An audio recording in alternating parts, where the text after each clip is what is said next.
Sorry, I prefer to sit down. Well, just continuing on the theme from before lunch about where vernacular begins and ends. I've got a very liberal view of that, and I would be including things like studio photography, some press photography, photography from industry and commerce, and not just family photography. And this, although it doesn't look like it, is in fact a press photo, but taken by a very small local newspaper on the Amazon River.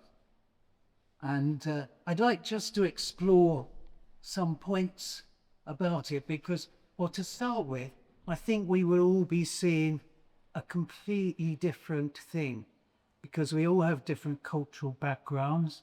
Our bodies are different, our vision, our actual eyes are different. So not two of us in this room will be able to see it in the same way. And we wouldn't be able to see it as the same way as the photographer or the people in the photo. Another thing, it's very difficult and not necessarily the most revealing to talk about a single image because they always, they come in rolls or series, and without reference to the other images, a lot of the story of a single image tends to get lost. And the other thing is the text around an image completely controls the way we look at it. For example, if this had written under it, "My Aunt," it would have a completely different meaning to anyone who was looking at it. But there is no caption, but you can extract information from it, and actually quite a lot. I should tell you how I came by it. It came with a group of images, but I was in Colombia and had been finding lots of images, and I wanted a break. So I decided to go visit the Amazon River, take some days off. But because I've got a terrible addiction, I woke up my first morning in the Amazon, and the first thing I did was ring up the local newspaper and see if they had any photos. And then I realized underneath I'd been planning to do that all along because there'd been an idea growing in me for a long time, go to look for photographs where you don't think there are any, and you'll find them. So I go to this local newspaper, and it's run by one man, a very tiny bungalow. It's called, the newspaper's called Anaconda, and it serves a very interesting town.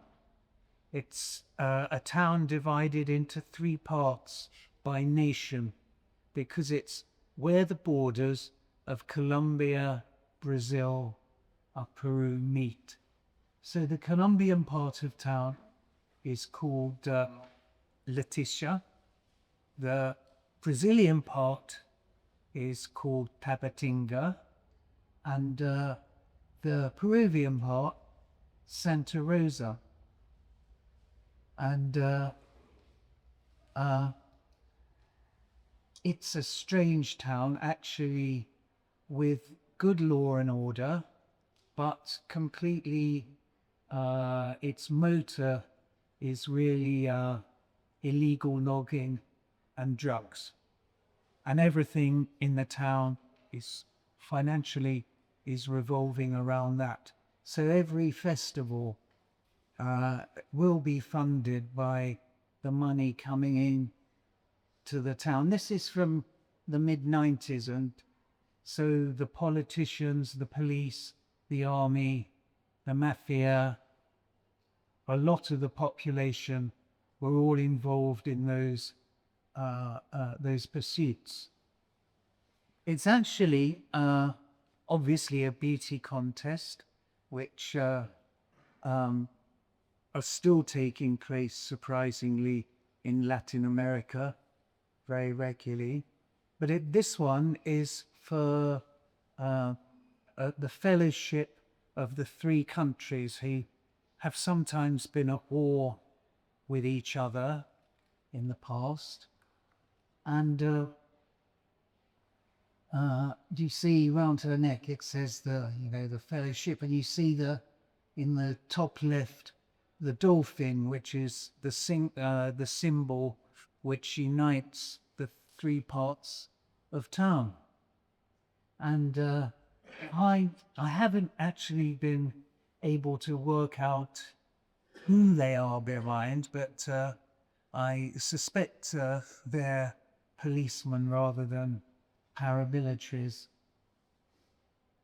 And one of the things about this picture is when I first saw it, and there was a lot of beauty queens in the archives, I felt it was charming. Oh, what a thing to find. And then as you look at it more, a kind of darkness descends as you realize what's behind it. And I found that a total, almost universal condition of photography, that it can look, your attention is taken by different aspects of it and like it. And then when you start to think, it tends to get darker and darker in itself, in its meanings. But actually, getting this photo was a huge pleasure for me, because I arrive at the little newspaper office with one man and I ask him if he's got a press archive. And he says, yes, and goes to get a spade from the cupboard and starts digging in the garden. And I'm taking some photos of him, but I'm perplexed. And eventually he brings out a huge sack and shakes off a lot of white powder from the bag, and he buried them in lime because the lime, it is so warm and damp, photographs just don't last. And I have seen that in other hot and steamy countries as a way of preserving photography. And it fitted in for me so well, because apart from the traveling and the photos, I love to see how photos are stored, how they're used, and the appliance in which the photograph is existing. And I wish I could have brought more, because there was not only more of the beauty contest, but some of office life. There was only one employee, and I've got a beautiful image of him asleep under his table taking a siesta, and the editor, he was there when I was there. And within that archive, there was a mixture of photos that had been taken by the single journalist, of which this was one. But they had a tradition there, which I think is fantastic and has got a little lost in Western Europe. And that is of members of the public sending in photos to put in the paper. And that can become quite ghoulish, because I've looked through some Latin American photo archives, and the journalists have gone round the houses after murders have taken place or fires, and they've gone straight, where's the photo op? To see if they can get some images closer to the subject. So within that, I see that the public has a desire for, I can't use the word reality, but for the immediacy of photos taken by people close to the event. But I must say it was a shock for me to go through a Latin archive and find those pictures, family pictures of murderers and criminals of all forms, both sad and very revealing.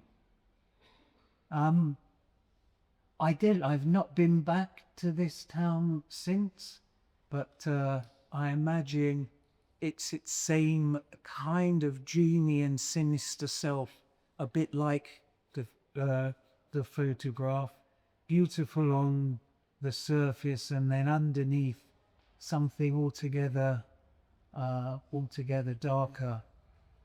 And I also find that you can have a photo for years and miss a very consequential detail.